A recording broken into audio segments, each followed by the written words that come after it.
Good day, everyone. Welcome to Real Conservative Headline News. I'm your host, Nathaniel Rajkumar. Starting off locally here in Trinidad and Tobago. The second phase of BP Trinidad and Tobago's SIP subsea gas development has been completed ahead of schedule, with 3 additional wells now operational. Minister of Energy and Energy Industries, Dr. Rudal Munilal, announced on Thursday. The completion brings the total number of wells in the SIP project to 7. BPTT had originally reported first gas from the project's initial 4 wells in March of 2025. The 3 phase 2 wells were initially scheduled to come online in 2026, but have been accelerated by approximately a year. Ahead of schedule is the new norm under the second administration of Prime Minister, the Honorable Kamla Prasad Bisesa. Minister Munilal said in a statement celebrating the milestone that is definitely going to boost our economy with some added foreign revenue. At peak production, SIP is expected to deliver 45,000 barrels of oil equivalent per day, or approximately 250 million standard cubic feet per day of natural gas. Give credit when credit is due. This is wonderful news from the Kamla Prasad administration.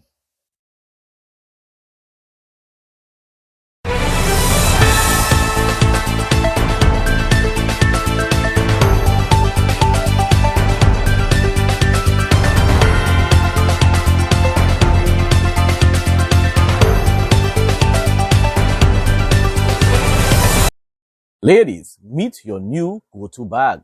Our mega duffel handbag, perfect for your travel, shopping, the gym, and everything in between. Crafted from premium Oxford material, it's not just stylish, it's built to last. The ideal size, flawless design, and unbeatable quality make it the bag you'll reach for every time. Versatile and ready for anything. WhatsApp 762-6589 to order yours today.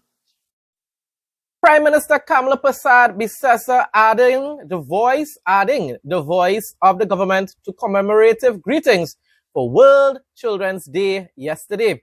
A statement from the Prime Minister states that she and her government reaffirm their unwavering commitment to safeguarding the well-being, safety, and development of every child, ensuring that their rights are upheld and protected. I will add this, and I will send this message to our dear Prime Minister Kamla Prasad Bisesa. While seeking out the interests of the children of Trinidad and Tobago, you need to also seek out the interests of the poorer class citizens who are the parents of a lot of these children. And therefore, they need more employment in the labor force. You need to expand that 1,100 vacancies in the Ministry of Works to at least 6,000. Our dear Prime Minister of Trinidad and Tobago. There's also a need to reconsider the increasing of the retirement age. No more overheating phones. Cool your phones in seconds. Prevents damage to phones and battery issues. Better gaming experience and streaming. USB powered and fast charging. Lightweight and quiet, ideal for kids and adults. Works with all smartphones. Makes a great gift. Call or WhatsApp 868-762-6589. Trinidad Cement Limited, TCL, continues to support young women pursuing studies in science, technology, engineering, and mathematics. The company has announced that through its Next Gen Innovators Mentorship Initiative, it will be providing opportunities for female students to gain hands-on experience, knowledge, and mentorship to pursue successful careers in traditionally male-dominated fields. That is wonderful. I fully support women having the equal opportunity to obtain any form of employment as long as they're willing to do the work. Premium touchscreen wireless headsets restocked. 1.9-inch HD full-color touchscreen. ANC and ENC noise reduction for crystal clear calls. 90 panoramic sound, long battery life and fast charging, control music, videos, TikTok, YouTube, and much more. Camera feature, voice assistant, timer, stopwatch, and lyrics on screen. Water resistant, sleek design. Available in gold, black, blue, and purple. Gift ready packaging with replacement earbuds included. Never lose your earbuds again with the Find Headphones feature that actually works. Don't miss out.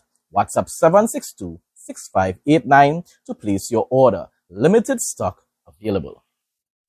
Some regional news now, and we're starting off with Jamaica. As Jamaicans prepare to rebuild in the aftermath of Hurricane Melissa, Prime Minister Dr. Andrew Holness is urging caution regarding replacing zinc roofs with concrete slab roofs under the assumption that they are more disaster resistant.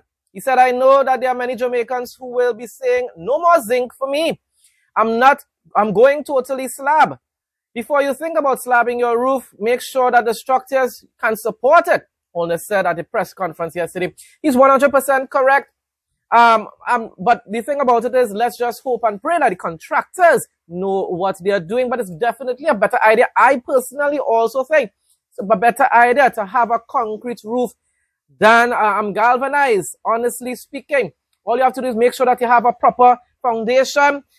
Pillars, definitely. The pillars, most importantly, need to be strong enough to be able to hold the weight. I've said it to my relatives recently, I know, that when I build my shop to the front of our home, I intend to cover it with concrete instead of galvanized. But once again, he is correct. You have to make sure that it's done in a proper way to ensure that the building itself could withstand the weight of a concrete roof. Tired of losing your keys, phone, or coins in that annoying gap between your car seat and the console? We've got the perfect solution. Our universal car seat gap fillers are back in stock, ready to save your stuff and make your ride clutter-free. Available in black, brown, beige, and red, they're designed to fit any car seat and blend perfectly with your interior. Simply WhatsApp 762-6589 to place your order and enjoy delivery straight to your door in just 1 to 3 days. News from Guyana now. His Excellency the President, Dr. Irfan Ali, the most impressive leader in the Caribbean that I have seen in a very long time. And members of his cabinet are currently conducting a 2-day outreach in Region 6 as part of the government's efforts to connect with communities, listen firsthand to residents' concerns, and provide solutions where necessary. And elections are over, people, so this is not about elections at all. This is just because Guyana is blessed to have a president that actually loves the job that he's doing, and he loves the people of his nation and really wants to serve them. Among the communities visited on Thursday were New Amsterdam, Lancaster, Macedonia, Number 43 Village, and Anchorville. Day 1 ended with President Ali cooking a meal for residents at the Albion Sports Complex, where a cricket match was being played. That is the type of news I want to read on a daily basis, or at least on a very regular basis.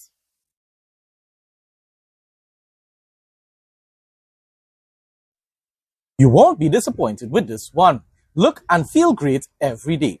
Painless trimming with no pulling of hair guaranteed. Comfortable to hold and lightweight. Intelligent anti-pinch system. Safety travel lock. Accurate and painless trimming. Durability, 100% quality. Fast charging. To place an order, call or WhatsApp 868-762-6589.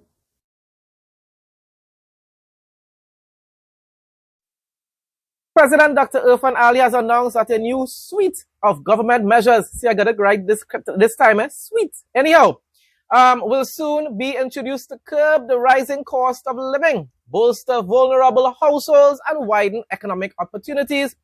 In a recent live broadcast, the president said the upcoming interventions will focus on vulnerable groups, people living with disabilities, parents, small businesses, and homeowners.